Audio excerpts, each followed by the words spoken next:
UP के आम ने अब आसमान नहीं बल्कि समुद्र का रास्ता पकड़ लिया है।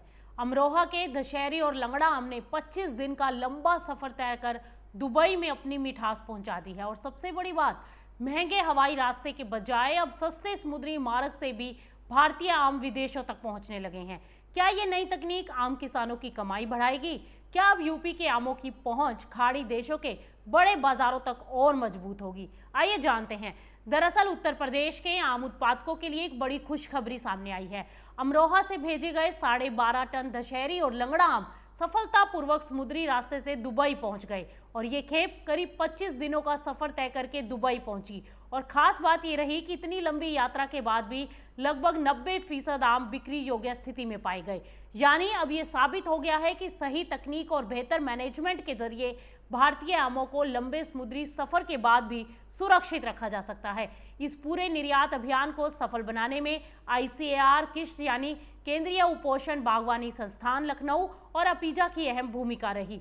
दोनों संस्थानों द्वारा तैयार किए गए समुद्री निर्यात प्रोटोकॉल के तहत इस आम की खेप को दुबई भेजा गया। अमरोहा की शहनाज एक्सपोर्ट ने और अताशी ग्लोबल के सहयोग से ये निर्यात किया। दुबई पहुंचने के बाद ये आम खाड़ी क्षेत्र की प्रमुख रिटेल चेन लुलु ग्रुप तक पहुंचाए गए। इस पूरी प्रक्रिया में वैज्ञानिक सलाह, बेहतर पैकिंग और कोल्ड चेन मैनेजमेंट ने अहम भूमिका निभाई।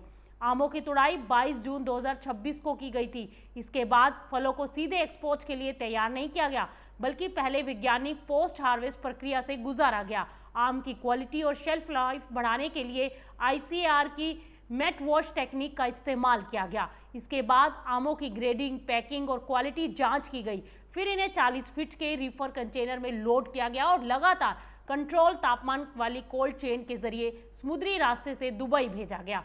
इस पूरी यात्रा में सबसे बड़ी चुनौती थी समय। पश्चिमी विक्षोभ से जुड़ी देरी के कारण ये खेप 17 जुलाई 2026 को दुबई में पहुंची। यानी खेत से लेकर विदेशी बाजार तक आमों ने लगभग 25 दिन का सफर तय किया। लेकिन इतने लंबे सफर के बाद भी करीब 90% आम अच्छी और बिक्री योग्य स्थिति में मिले। ये सफलता दिखाती है कि अगर सही तकनीक, पैकिंग और तापमान कंट्रोल का इस्तेमाल किया जाए तो भारत के फल अंतर्राष्ट्रीय बाजारों में मजबूती से अपनी पहुंच दिखा सकते हैं। और इस सफलता का सबसे बड़ा फायदा आम किसानों को मिलने की उम्मीद है। अभी तक कई बार हवाई परिवहन की ज्यादा लागत के कारण एक्सपोर्ट महंगा पड़ता था, लेकिन समुद्री रास्ता सस्ता होने से निर्यातकों की लागत कम होगी। इसका सीधा फायदा किसानों को मिल सकता है। जानकारी के मुताबिक समुद्री निर्यात के कारण आम उत्पादकों को पारंपरिक निर्यात चैनलों की तुलना में करीब 15 से 20 रुपए प्रति किलो तक अतिरिक्त आय मिलने की उम्मीद है। यानी सस्ता परिवहन सिर्फ एक्सपोर्टर्स के लिए नहीं बल्कि किसानों की कमाई बढ़ाने का भी जरिया बन सकता है। दशहरी और लंगड़ा आम की ये सफल समुद्री खेप उत्तर प्रदेश के लिए एक बड़ी उपलब्धि है। इससे एक्सपोर्टर्स का भरोसा बढ़ेगा और अब यूपी के आमों को सिर्फ हवाई रास्ते पर निर्भर रहने की जरूरत नहीं। आने वाले समय में समुद्री मार्ग के जरिए खाड़ी देशों और दूसरे अंतर्राष्ट्रीय बाजारों में भी भारतीय आम की पहुंच बढ़ सकती है। इससे उत्पादन करने वाले किसानों को नए बाजार मिलेंगे और भारतीय आमों की विदेशी पहचान और मजबूत होगी। यानी अमरोहा के आम की ये यात्रा सिर्फ दुबई तक पहुंचने की कहानी नहीं बल्कि ये भारत के कृषि निर्यात की नई दिशा का संकेत है।